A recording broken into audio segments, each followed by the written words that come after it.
konnichiwa, what's up, or omae wa mou shinderu. It's called acquiring language, not learning it. I didn't like study English at all, honestly. It kind of happened naturally. The best way is the one that keeps you engaged and focused on it the longest. Watch episode 1 to 3, then watch it again 1 to 3. 水曜日半額です。you know? ようおこし後撮りのオープニングになっております。イタリアからお越しの方をインタビューさせていただきました。で、あと注意点なんですけど、すいません。ちょっとジメジメした時に公園で撮影したので、僕の天敵蚊がですね、うじゃうじゃ湧いてて終始そわそわしております。なんでそこはちょっと多めに見ていただければなというふうに思います。すいません。今僕の両足がどうなってるかと言いますと、満天の星空イメージしてください。はい、それが両ふくらはぎに広がっております。そんな感じで結構ヤバめです。で、ここも気づいた方いるかもしれないですけど、殴られたわけではなくて、ここも、蚊に刺されました。なんで気づかんねんや思うんですけど、多分インタビュー中に蚊止まってると思うんですけれども、気づきませんでした。今回のインタビューを通して何箇所ぐらい蚊に刺されたんかなというのも、もし余裕があれば数えてみてください。答え合わせもしたいと思いますので、もし余裕があればやってみてください。ではどうぞ。Thank you very much for your time. Can you tell us where you're from? Yeah, I'm from Italy, a city near Venice in the north. Not Venice, but if I told you the name of my city, you probably wouldn't know it because it doesn't exist in a map, so don't even look for it. But yeah, I am from northern Italy and now I'm in Japan. It's like my 10th month here, almost a year. Time flies. First, what brought you here in Osaka? So, I have a Japanese girlfriend. And okay, I know already what you're thinking, but no, it's nothing like that. I promise. I'm here because I originally liked Japan a lot, and I started studying the language maybe like 2 years ago. If we're talking on and off, maybe even more like 4 years, something like that. But you know, when you first start learning Japanese, you give up after the first week. It's like a canon event for everyone.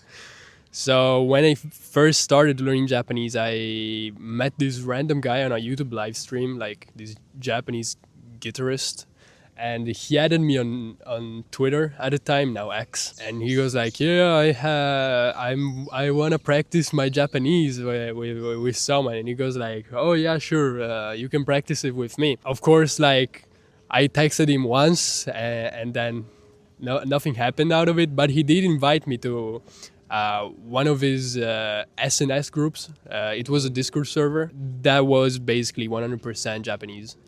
So when I wanted, I could just, hop in, like say, "Konnichiwa, what's up?" or some very weird "omae wa mou shinderu" stuff like that, So I kind of became like weird, a little celebrity in that server. And after a while, I managed to come here in Japan for the first time. And inside of that group was my now girlfriend, which I've been with on long distance and now here in real life for 2 years, something like that. Yeah, we're working on it, man. We're working on it. My Japanese has gotten a little better, but it's if I start talking with like a native person, they still like treat me like a 4-year-old for me to understand it. Yeah, we're working on it, man. It was tougher when I first started. Like my girlfriend only speaks Japanese. I guess really? That is maybe one of the reasons why I managed to like not get good, but at least get to the point I am in like 1.5 years of serious studying. Even someone stupid like me can get it, so don't lose hope. You've been spending a lot of time here in Japan, and I want to ask, what was the best food in Osaka so far? Tough question. I think it has to be either okonomiyaki, if we're talking about Osaka food, so sushi, fuck out of my face.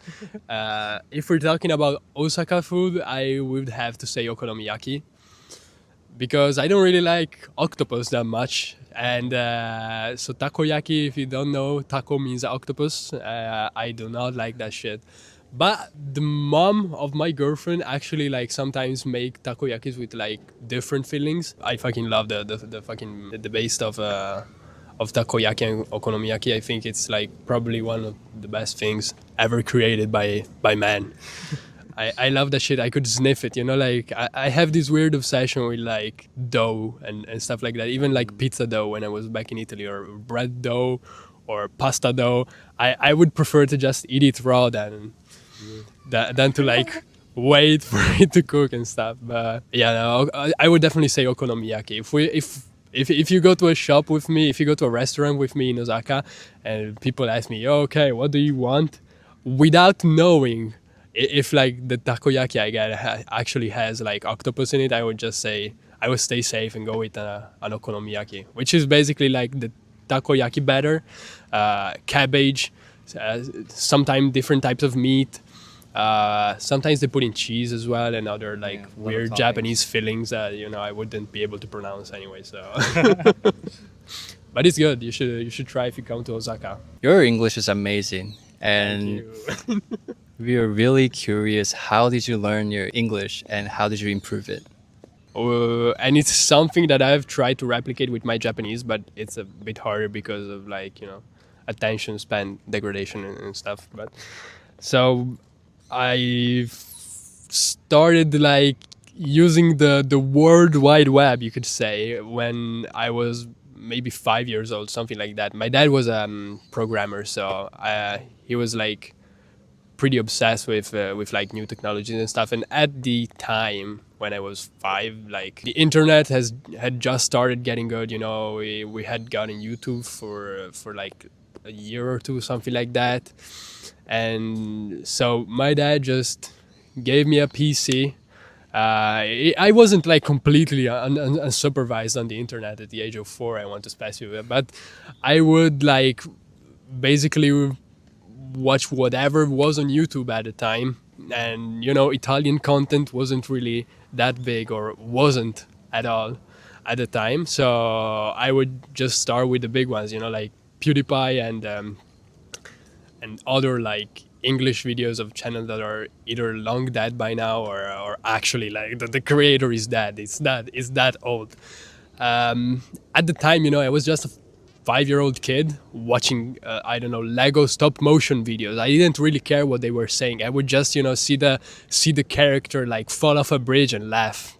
I didn't really appreciate the intricacies of the dialogues in the videos. I would just watch, realize something is funny, and laugh. And after like 5 to 10 years of that, I just picked it up, which is how newborns also pick up languages. It's called acquiring language, not learning it. It's something I tried to do with Japanese, but it's a bit tough because Japanese has a whole different grammar style, and if you've already learned one pattern of grammar style, it's pretty hard to like completely switch it up, because you're already gonna watch the language you're trying to learn with that type of mindset. If you're learning Japanese from an English speaking perspective, I would say that you should probably like at least get into the basics of grammar before actually like diving into the like complete immersion, like Matt versus Japan type of stuff. That's the best way to actually learn a language. Just immerse yourself after you've understood the grammar points. Of course, like English and Italians are pretty similar, so right. I didn't have that much of a problem learning English. Of course, like when I was 5, my attention span was much longer, so like meditation could really help. Or maybe just not doom scrolling 5 hours a day. That's my opinion. Of course, if you want to learn faster, that is one of the ways, but you can also like brute force it with like 7 hours a day of like complete immersion, but I don't think that's very helpful. Right. And having tried that, I can tell you that you're gonna become like a bumbling idiot in every language you speak if you don't actually plan out and just like mindlessly consume like a language you don't know. I would first of all not know anything about actuality or news, because I would just watch like Japanese news and I would just like guess what is happening from like the cutscenes, from the footage, and I was like, okay, there's a sinking ship. I don't know, probably like a new war breaking out. No, it was actually like a cargo ship, like crashing by itself.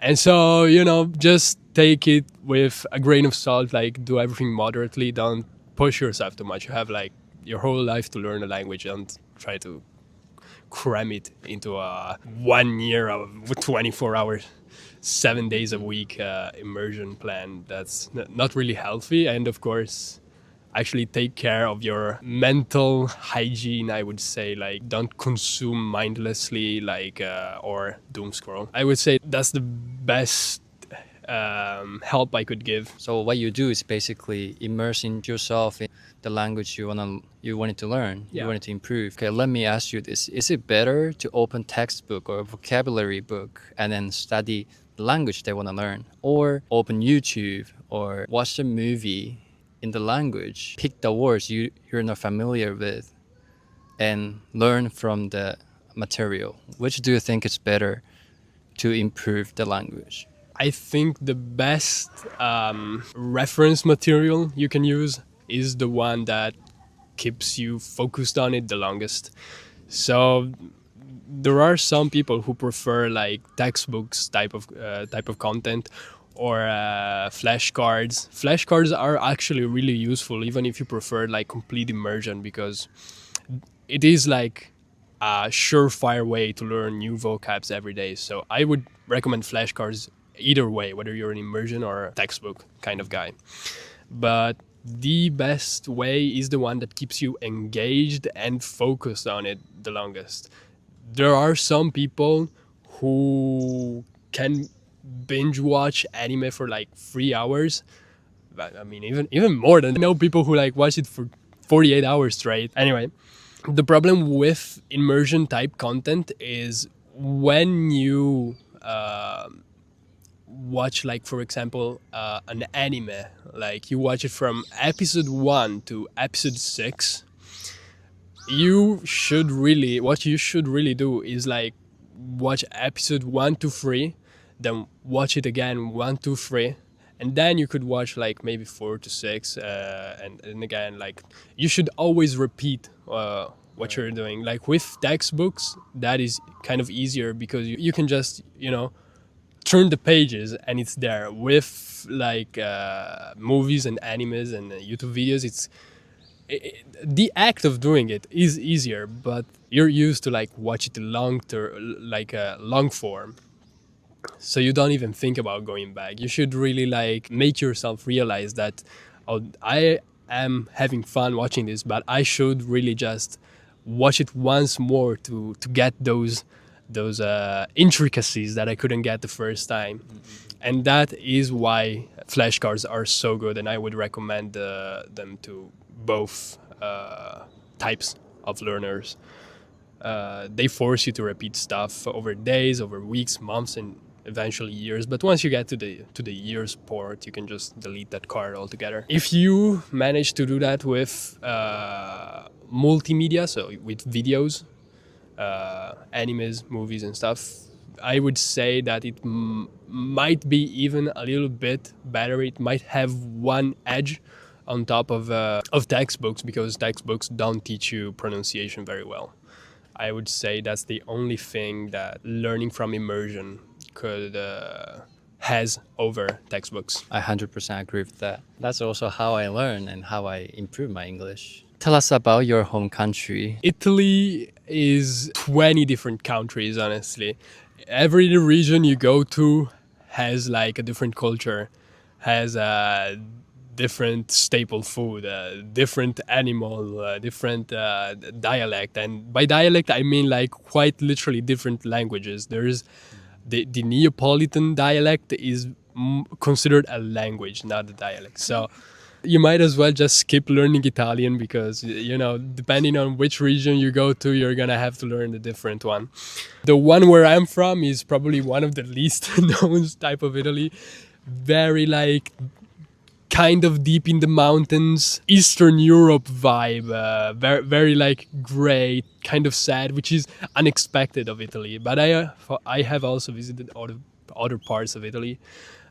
which are funnier, more lively, I would say. One thing that I do not suggest visiting the country expecting it to be forgiving. There's a lot of like, not scammers, but pickpocketers, especially if you go to the big attractions, like the Colosseum and stuff. I have a friend who had gotten his jacket's pocket like cut from like under, and gotten his wallet taken from him in the subway. They are masters at their craft. I don't know how the fuck they do it.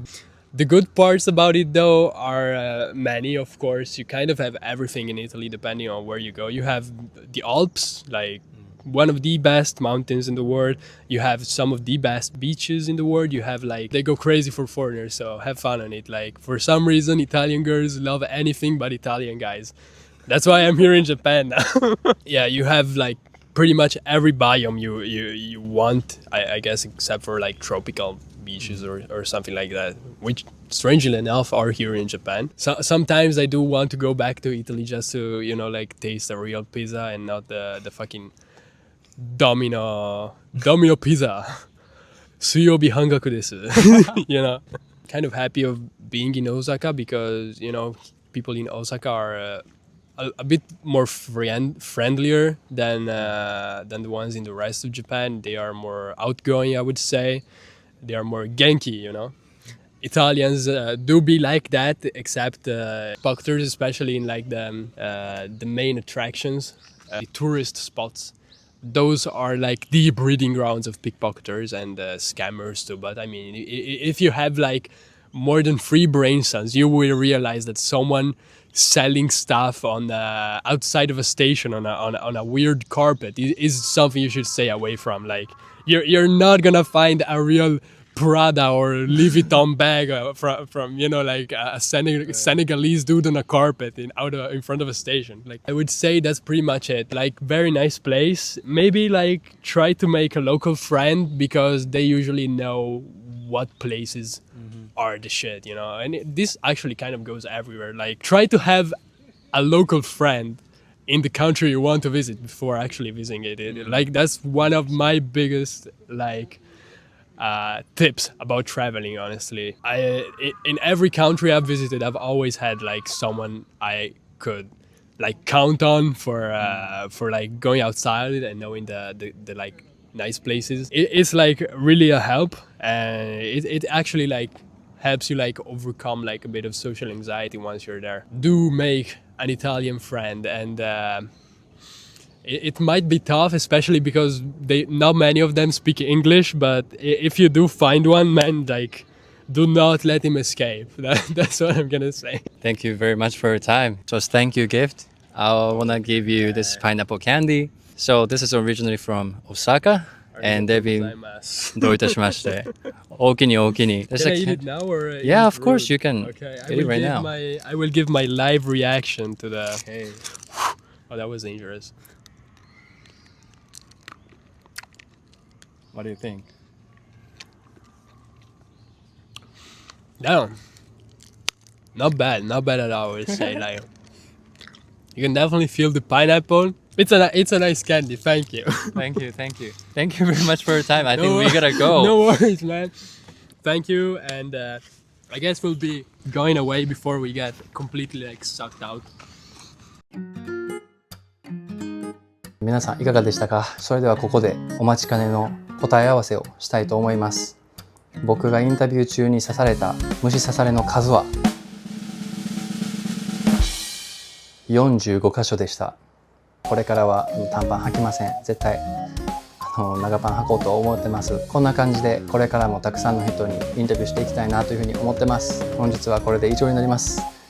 ご視聴ありがとうございました。また次回の動画でお会いしましょう。おおきに。バイバイ。